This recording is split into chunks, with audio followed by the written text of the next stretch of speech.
이제 홈페이지 회원들도 어느 정도 모였으니 이번 명절 이벤트는 모든 회원들에게 문자 발송을 해서 확실하게 참여하도록 해야겠어. 최대한 감성을 자극하는 문구로 사랑하는 가족과 연인의 마음을 사로잡아야 해. 최대한 강렬하게. 완벽해. 오, 역시 반응이 바로 오네. 대박이야, 대박. 이게 뭐지? 과태료 처분 사전 통지서? 영리 목적의 광고성 정보 전송 제한 법률 위반에 따른 과태료 부과라고? 개인정보 수집 동의를 받은 회원들에게 합법적으로 보낸 문자인데 뭐가 문제라는 거지?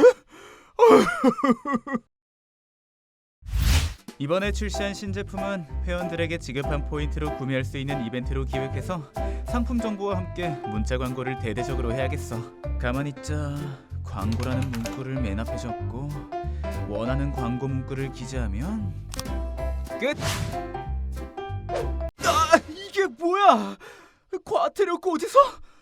광고성 정보 전송에 동의한 회원에게 광고임을 알리고 문자를 보냈는데 도대체 내가 뭘 잘못한 거지? 여러분, 앞서 살펴본 광고성 문자 발송 사례에서 뭐가 잘못되었는지 발견하셨나요? 잘 모르시겠다고요? 영리 목적의 광고성 정보 전송 방법에 대해 꼼꼼하게 체크하지 않아서 억울하게 과태료를 내게 되는 경우가 너무 많아서 안타까워요. 맞아요. 그래서 준비했습니다. 영리 목적의 광고성 정보 전송에 대한 모든 것을 알려드리겠습니다. 모님이 준비됐죠? 물론이죠. 자, 본격적인 강의에 들어가기 앞서 영리 목적의 광고성 정보를 전송하기 전에 반드시 생각해야 할 의무사항들을 꼼꼼히 체크하고 시작하도록 할게요. 광고를 전송하는 입장에서 기본적으로 생각해야 할 3가지 의무사항이 있습니다. 첫째, 고객의 사전 동의를 받았는가? 둘째, 광고 문구에 들어갈 표기사항을 철저히 준수하였는가? 셋째, 전송하는 내용이 법에서 금지하고 있는 재화 및 서비스에 관한 것인지 이 3가지를 항상 염두에 두셔야 해요. 정말 중요한 사항이네요. 그럼 이용자 측면에서도 생각해야 할 사항이 있을까요? 좋은 질문이에요. 이용자 보호 측면에서 꼭 점검해야 할 4가지 체크리스트가 있는데요. 첫째, 이용자로부터 사전에 수신 동의를 받은 뒤 처리 결과를 통지하였는가? 둘째, 이용자가 사전 동의 철회 시 처리 결과를 통지하고 있는가?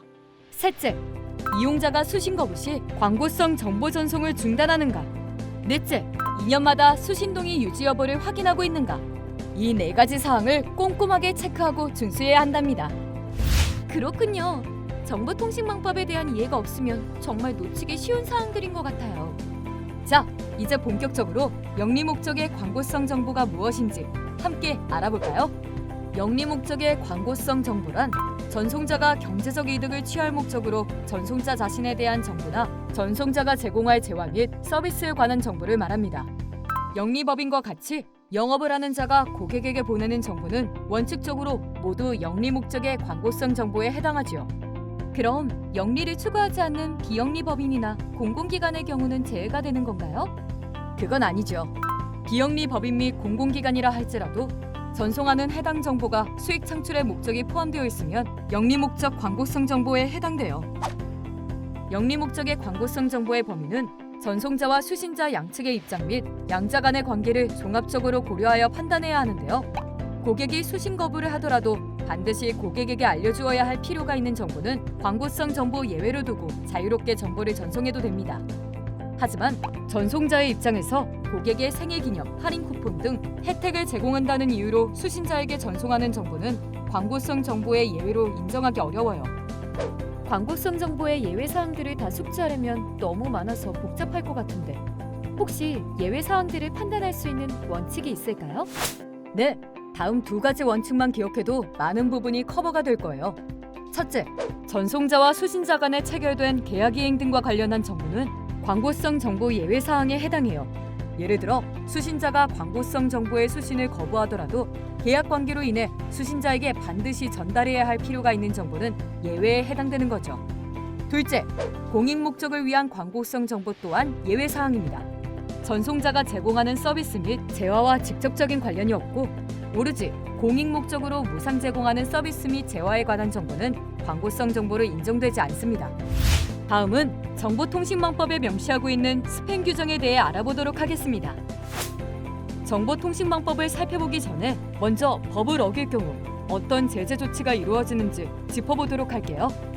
고객의 수신 거부를 회피하거나 사전 동의 철회를 방해하고 더 나아가 수신자 연락처 자동 생성 등 고의적으로 법에 어기는 경우 형사처벌이 가해지는데요. 1년 이하의 징역 또는 1천만 원 이하의 벌금이 부과됩니다. 형사처벌 이외의 위반 사항에 대해서는 3천만 원 또는 1천만 원 이하의 과태료가 부과되는데요. 위반 횟수에 따라 다음과 같이 과태료가 세분화되어 있습니다. 모니카, 방금 설명해준 제재 조치의 근거가 되는 정보통신망법에 대해 어느 정도는 숙지해야 할 것 같은데요. 간단하게 요약해줄 수 있을까요? 물론이죠. 제가 이렇게 한눈에 볼 수 있는 표로 정리해왔으니 빠르게 설명해드릴게요. 제50조 제1항은 수신자의 사전 동의 없는 광고 전송을 금지한다는 가장 기본적인 규정입니다. 여기에는 수신 동의를 받지 않아도 되는 예외 조항 2개가 있는데 꼭 숙지해주세요. 제50조 제2항은 수신 거부 및 수신 동의 철회 시 광고 전송을 금지한다는 규정이고요. 제50조 제3항은 야간 광고 전송 제한에 대한 규정인데 전자메일은 예외입니다. 제50조 제4항은 광고성 정보 전송 시 명시해야 하는 사항들에 대한 규정이고요. 제50조 제5항은 광고성 정보 전송 시 5가지 금지 사항에 대한 세부 조항들입니다. 제50조 제6항은 수신 거부 및 수신 동의 철회 시 비용 발생을 금지한다는 조항이고요. 제50조 제7항은 수신 동의 등 처리 결과를 통지해야 한다는 조항입니다. 수신자가 수신 동의 또는 수신 거부 후 14일 이내에 처리 결과를 알려야 하며 이 경우는 광고, 전송자 명칭, 무료 수신 거부 등의 표기를 안 해도 됩니다. 제50조 제8항은 수신 동의 여부 확인에 대한 조항인데요.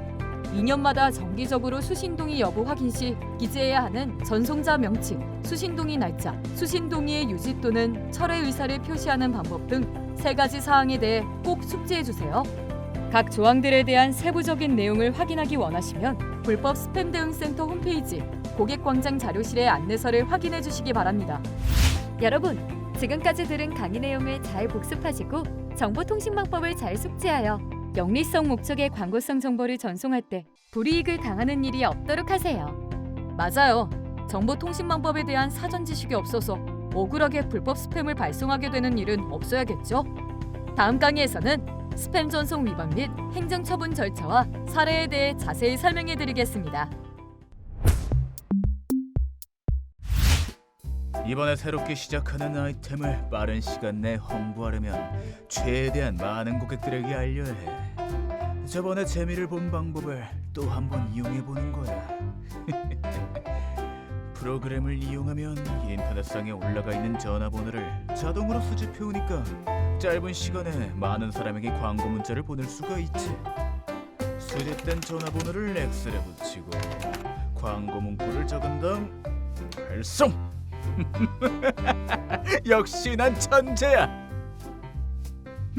자, 오늘도 활기찬 하루를 시작해볼까? 에? 검찰에서 왜 연락이 온 거지? 여보세요? 네네, 그런데요. 네? 불법 스팸 발송으로 인한 형사처벌이라고요?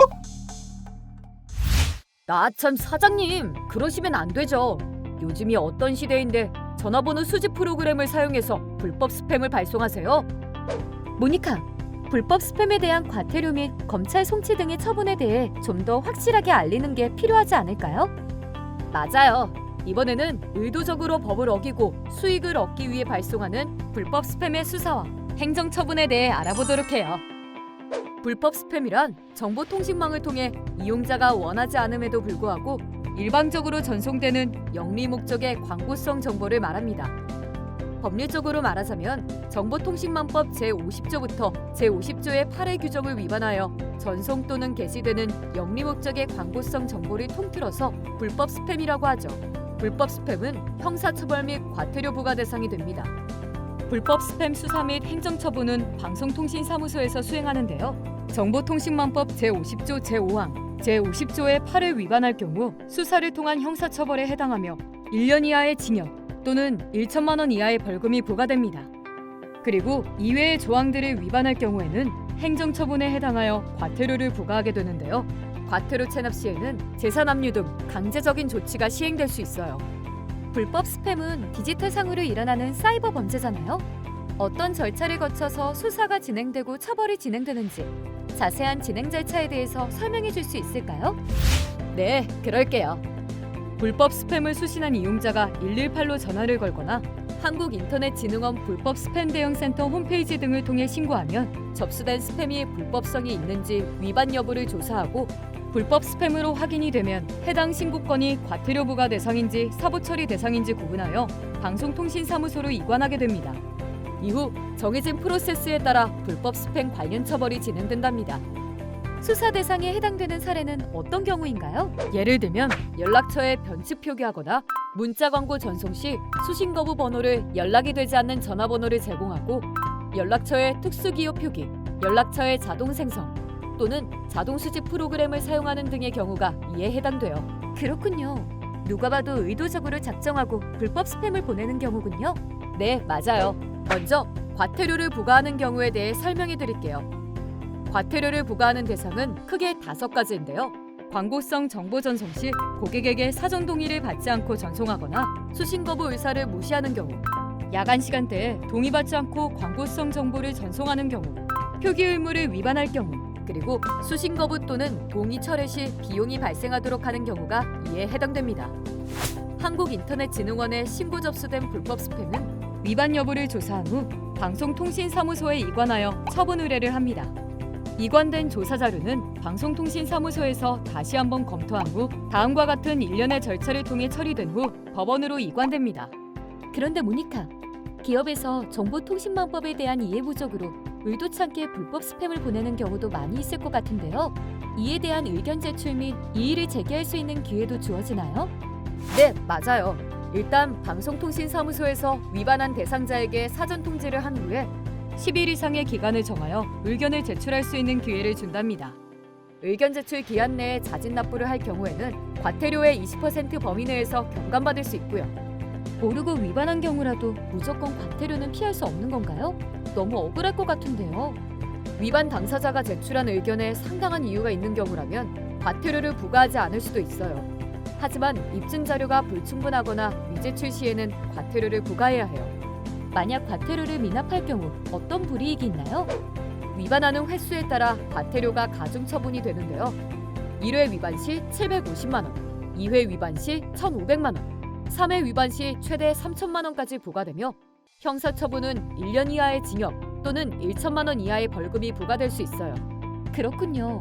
법적 위반 사항이 명확하다면 과태료 부과에 불복하기보다는 초기에 자진 납부하는 것이 바람직하겠네요. 과태료 부과에 불복하는 당사자가 이의제기 신청을 하려면 과태료 부과 통지를 받은 날부터 60일 이내에 서면으로 제출해야 하고요. 이의제기를 받은 행정청은 이의제기 받은 날부터 14일 이내에 의견 및 증빙 서류를 관할 법원에 통보하도록 되어 있어요.